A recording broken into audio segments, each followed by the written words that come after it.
Welcome to the Coaches Hub podcast, where we share strategies to elevate your coaching.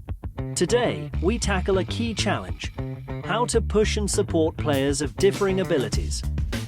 Every team blends unique skills and experiences, and great coaching means keeping everyone engaged, progressing, and united.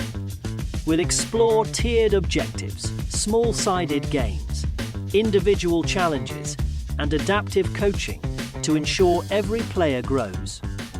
When you strike this balance, you build confident, motivated, and connected teams. Let's dive in. Welcome to The Deep Dive. We're the show that takes fascinating topics, peels back the layers, and, gives you the essential insights. Basically a shortcut to getting informed. That's the goal. So today, we're tackling something really key for coaches, mentors. Honestly, anyone leading a group where people have different skill levels. There's this idea floating around, this myth really, that you have to choose, right? Focus on the stars or focus on those who need more help. Yeah, that binary choice. Exactly. But what if that's just wrong? Yeah. What if you could actually empower every single player, no matter their ability, all at the same time? Our mission today is to sort of bust that myth. We're diving deep into a really great resource. It's a blog from the Coaches Hub called Coaching Soccer, empowering all players, all abilities. Good stuff. We're going to unpack some really practical, usable strategies so every player feels engaged, feels supported, and crucially, feels motivated to actually get better. And you know what's really interesting is how universal this challenge is. Okay, we're using soccer as the example here, but this idea of balancing individual growth with team cohesion, that applies everywhere. Absolutely. Work projects, classrooms. Right. Any group setting. The Coaches Hub uses this lovely metaphor, calling a team a mosaic of unique abilities, experiences, and untapped potential. I like that. Mosaic. Yeah, it really paints a picture, doesn't it? It captures the complexity, but also the kind of beauty of coaching these diverse groups. Finding that balance, it's rewarding, but it's definitely demanding. It takes real effort. For sure. It's not just about winning the next game, is it? It's about developing people, maybe fostering a love for the sport or whatever the activity is that lasts. Exactly. Okay, so let's unpack this. Why is it so critical? Why tailor challenges for every player, not just run a generic session and hope for the best? What's the hidden cost if you don't do it? Ooh, hidden cost. I like that framing, because there really is one. The Coaches Hub highlights 4 big reasons why this tailored approach isn't just nice to have, it's, essential. Okay. First off, it maximizes development. The biggest hidden cost of one size fits all is simply lost potential that just stalls. Right. When you tailor the challenge, you make sure nobody's totally overwhelmed and just shuts down. But just as importantly, you make sure your advanced players aren't bored stiff and switching off. Boredom's a killer too. Oh, totally. Boredom can be just as damaging as frustration. It quietly eats away at passion and talent. So tailored challenges push everyone just that little bit they need to actually improve, keeps that growth mindset going. That makes a lot of sense. We always think about stopping frustration, but stopping boredom for the high flyers is just as vital. Hitting that sweet spot for everyone. Precisely, which leads right into the second point. It builds confidence. When players tackle tasks that are right for their level, they succeed. And look, this isn't about giving out easy wins. It's about creating that positive feedback loop. Success breeds success kind of thing. Exactly. Success builds confidence. Confidence fuels effort, makes them willing to try harder things next time. For the less experienced players, it cuts down that feeling of being totally out of their depth, the feeling that makes them want to hide, or worse, quit. Right. And for the advanced players, being genuinely challenged, not just coasting, keeps them engaged. It reinforces their own belief in their abilities, stops them thinking, I've done this all before. But I can totally see how that individual confidence, that positive vibe, feeds the whole team dynamic. It absolutely does, which is the third point. It promotes team harmony. Think about it. When every single player, no matter how good they're perceived to be right now, feels valued, feels like they're seen by the coach and their teammates, that builds real inclusivity. If you only ever praise the top scorer or the flashiest player, what happens to everyone else? They can feel invisible, unimportant. They might just disengage. You check out. Right. But a team where everyone feels they belong, everyone contributes something, even if it's just pure effort and a good attitude, that's a much stronger, much more positive place to be. It stops those little cliques or silos from forming. So it's about the collective vibe, the team spirit, not just the sum of individual skills. Exactly right. And the fourth reason the Coaches Hub points out, which is maybe less obvious but really important, is that it prepares for game scenarios. How so? Well, think about a real soccer match. It's always a mixed ability situation, isn't it? Yeah, opponents have different strengths, weaknesses. Right, and even on your own team, players have different skills, different levels of experience. Maybe they're having a good day or a bad day. So training in a mixed ability way actually mimics that reality. Okay. I see. It forces players to adapt on the fly, to communicate with teammates who might process the game differently, to figure out how to play with and against all sorts of different players. It builds that adaptability muscle, which is just invaluable in a game like soccer. That's a really compelling why. It really does sound like the bedrock of a healthy, developing team. Right. Okay, so if we understand why it's important, the really exciting bit is the how. How do you actually do this in a busy training session? Right.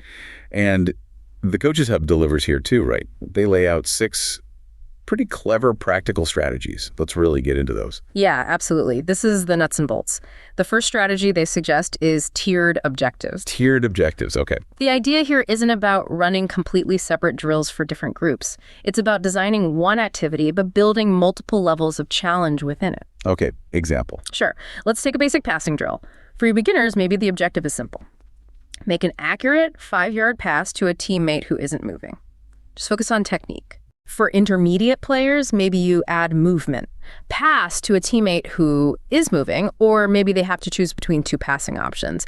Adds a decision-making layer. Right. And then for your advanced players, maybe it's one-touch passing only, and you add a passive defender, maybe even light pressure, increases the speed, the cognitive load. I see. So everyone's doing passing, but the specific challenge is different. Exactly. Everyone's in the same drill, same space, maybe even rotating partners, but their personal target, their measure of success for that drill is calibrated to them. That sounds really efficient. Keeps everyone together, but pushes them individually. Yeah. Like everyone's on the same road, but some are in the fast lane dealing with more traffic. Right. What's strategy number 2? Number 2 is using small-sided games. Your classic 4v4s, 5v5s. Always popular. Yeah, players love them, but they're not just for fun. They're incredibly powerful coaching tools if you use them intentionally. How so? Well, you can mix the teams up carefully, balancing abilities to try and create competitive games, avoid those demoralizing blowouts, you know? Yeah, nobody likes those. Or you can add specific conditions. Maybe your more advanced players have a 2-touch limit to force them to think and play faster. Okay. While maybe you tell the less experienced players, hey, take an extra touch if you need it, secure the ball. Builds their confidence. Or maybe you assign a leadership role to someone who's usually quiet, get them organizing the team a bit. So you're tweaking the rules of the game itself to create different challenges. Exactly. It's using the game to teach the game, but with built-in adjustments. Okay, that's clever. But, I mean, how do you stop the really dominant kids from just taking over, even with conditions? Is there a risk that focusing on individuals within the team game might accidentally, isolate players? That's a really fair question. And I think what the Coaches Hub implies is that it comes down to being really intentional as a coach. And that connects nicely to the third strategy, which is individualized challenges. Right. Personalized goals. Yeah, but it's more than just setting them. It's about setting specific, measurable goals for players, and then crucially, communicating them clearly and giving feedback based on those goals. So a beginner's goal might genuinely be improve your first touch so the ball stays within 2 steps. Super concrete. Okay. Meanwhile, an advanced player's goal for the same session might be scan over your shoulder at least twice before you receive the pass. Totally different focus, pushing their awareness. Gotcha. And the key is, when you give feedback, you relate it back to that goal. Not just good pass, but great scan before you received it, you saw the space open up, or nice job controlling that first touch, it stayed right with you. Tailored feedback is vital. That takes real observation skills from the coach, doesn't it? Seeing all those individual things happening within the chaos of a drill. It does. It takes practice. What about getting players to learn from each other? Does that fit in? Absolutely. Strategy number 4 is partner and group rotations. This is all about deliberately mixing players up. Don't let them always stick with their mates or players of the exact same level. Okay. You might specifically pair a less experienced player with a more experienced one sometimes, like a little mentor moment. The newer player gets guidance, maybe asks questions, and the mentor actually learns too because they have to think about how they do something to explain it. Teaches them to articulate it. Right. And then other times, you absolutely want to challenge your advanced players by putting them head-to-head against other strong players, maybe even someone slightly better. Pushes them to find new solutions, raise their game. It creates collaboration and challenge. So it's not just the coach teaching, it's the environment, the interactions between players that teach too. And for the coach managing all this, it sounds like you need to be really, really flexible. Oh, completely. Which brings us neatly to strategy number 5, adaptive coaching. Okay, adapting on the fly. Exactly. It means being ready and willing to change your drill or your instructions during the session based on what you're seeing. It's not about sticking rigidly to the plan if the plan isn't working for some players. Right. So if a group is really struggling with the drill, maybe you simplify it. Take out a defender, make the space bigger, slow it down. Make it achievable again. Yes. And conversely, if players are finding it way too easy, you ramp it up. Add defenders, shrink the space, add a time limit, introduce a new rule. It's about watching body language, effort levels, success rates, and constantly tweaking to keep players in that sweet spot, challenged but not overwhelmed. Like a DJ reading the room and adjusting the music. That's a great analogy. Yeah, adjusting the rhythm and intensity based on the vibe. Okay, that real-time adjustment sounds absolutely critical for keeping the energy right and everyone learning. What's the final piece of the puzzle, the 6th strategy? The 6th strategy the Coaches Hub highlights is to actively encourage peer support. Building that team culture. Precisely.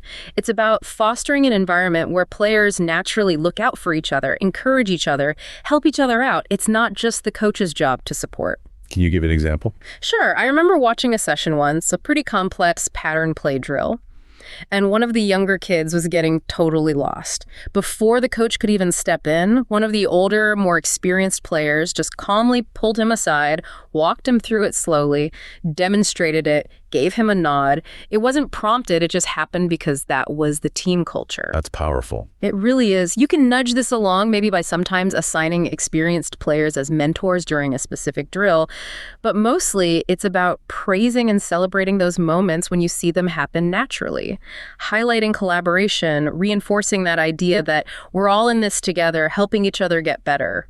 It's shared growth. Wow, that's a really comprehensive set of strategies. Focusing on the drill design, the game itself, individual goals, player interactions, coach flexibility, and the team culture. It really covers all the bases. Yeah, it's a holistic approach. So bringing it all together, what does this mean for the big picture? It sounds like, juggling a lot of balls. Yeah. How do coaches keep their eye on the team's overall goals, winning games maybe, when they're focusing so much on these individual pathways? That is the million-dollar question, isn't it? It's the core challenge. And the Coaches Hub stresses that it's not about choosing one over the other, it's about integration. Okay.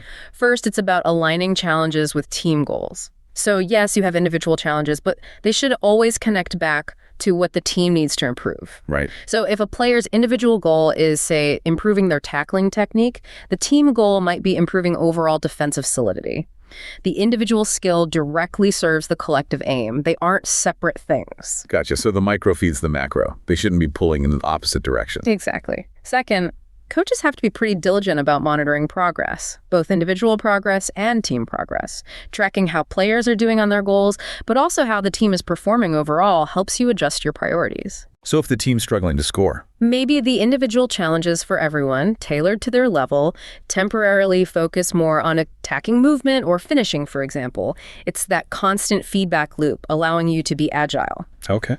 And finally, it comes back to fostering unity.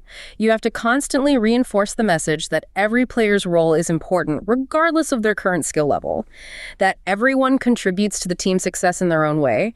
Keep hammering home that idea of the mosaic, diverse strengths making the whole picture stronger. Right. Makes sense. Now, like any complex approach, there must be pitfalls, common mistakes coaches make when trying to do this. Does the Coaches Hub mention any traps to watch out for? They do, yeah. It's easy to stumble even with the best intentions. The first big pitfall is simply neglecting less skilled players. Overlooking them. Yeah, and it's often unconscious.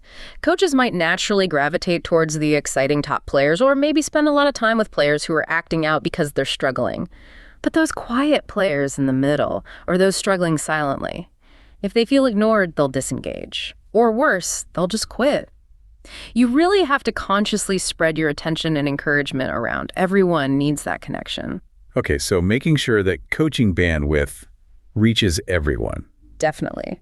The second pitfall is kind of the flip side.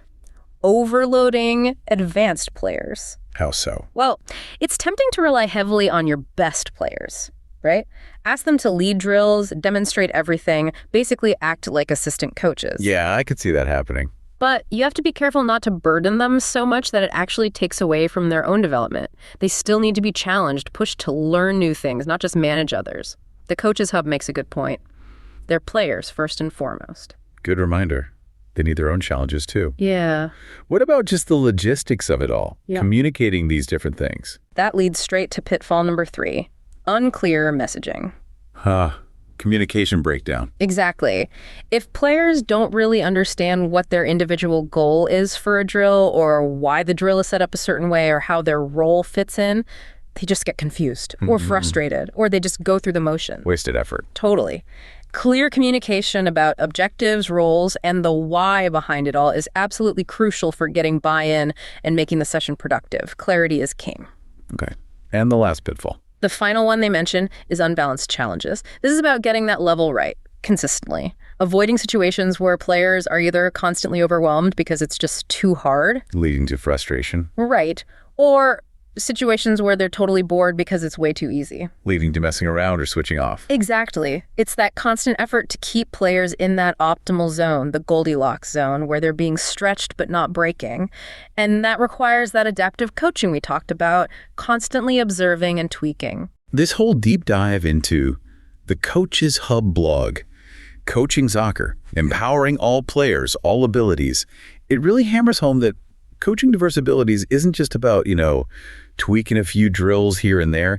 It's really this blend, an art and a science, isn't it? It really is. It's about building an environment, a culture where everyone feels included. And it totally busts that myth that you have to choose between your top players and everyone else. It shows you can help everyone reach their potential, and that actually makes the whole team stronger. And, connecting back to the bigger picture, the source really reminds us that the ultimate goal here, yes, it's developing better players, better skills, that's important. Sure. But it's also about something, deeper. It's about cultivating a genuine, lifelong love for the game, or whatever activity it is, and that passion, the kind that's nurtured in an environment where every individual feels seen and appropriately challenged, that's the thing that really lasts, way beyond one season or one win or loss. That's a really powerful thought to end on. And as we wrap up this deep dive, maybe something for you, the listener, to think about. How could you apply these ideas, tiered challenges, adaptive coaching, peer support, somewhere else in your life, maybe in your own learning, a project at work, or if you coach any kind of team, even outside of sports? What really stands out to you as the most impactful idea from this whole discussion on empowering all players, all abilities?